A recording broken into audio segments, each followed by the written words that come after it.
जीने के है 4 दिन। টপার বাচ্চে। সিলেবাস তো এদের জানুয়ারিতেই কমপ্লিট, তার উপরে তো এদের আগের বছরের পারলে সিলেবাস কমপ্লিট করে ফেলে। এক্সামের আগের দিন এরা মুড ফ্রেশ করার জন্য টিভি দেখে আবার। पहले इसकी बीमारी खत्म करूं मैं। इधर आ, कहाँ जा रहा है? इधर आ। নো ফিউচার ওয়ালে বাচ্চে। ভাই কালকে তো এক্সাম, কিছু পড়ছিস তো? আরে ভাই আমার কাছে 14 টাকা আছে, তোর কাছে দেশলা আছে তো চ খেয়ে আসি। ओडी मोक चली लेके आजा गांजा ब्रो गांजा। প্ল্যানিং করনে ওয়ালে বাচ্চে। এখন বাজে 9টা, আমি 12টা অবধি 3টে চ্যাপ্টার পড়বো, তারপরে 1 ঘন্টা ইনস্টাগ্রাম চালাবো। হ্যাঁ হ্যাঁ, ইনস্টাগ্রামই চালাবো। 21 আওয়ার্স লেটার। বাবা ওট ওট ওট ওট, ঘুম থেকে ওট, স্কুলে যাবি না?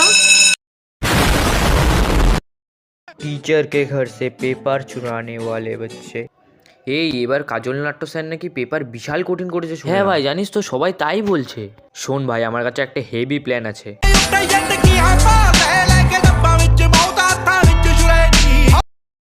গ্রুপ স্টাডি ওয়ালা বাচ্চা। দেখ ভাই, গ্রুপের মধ্যে এমন একজন থাকবেই যে সবাইকে ডিস্টার্ব করবে। ভাই আগের ইয়ারের কোশ্চেনগুলো দেখেছিস? আরে না রে ভাই, ছাড় না, চল ঘুরে আসি, মাথাটা ফ্রেশ হবে। ভাই আমার না বিশাল টেনশন হচ্ছে জানিস তো। আরে ভাই ছাড় না, চল ঘুরে আসি, মাথাটা ফ্রেশ হবে। চ না ভাই, পড়তে বসি ভাই, কালকে এক্সাম তো বুঝতেই পারছিস। এ ভাই ছাড় না, কালকে থেকে পড়বি, একবারে মাথাটা ফ্রেশ করে নে, চল আজকে ঘুরে আসি। ব্যাস, এরপর আর কি, তুমিও ঘুরতে চলে গেলে, পড়াটাও বন্ধ হয়ে গেল। जीने के है 4 दिन, बाकी है बेकार। তো এই ছিল আজকের ভিডিও। কমেন্ট বক্সে জানিও তোমাদের কেমন লাগলো এবং লাইক শেয়ার করতে কিন্তু অবশ্যই ভুলো না।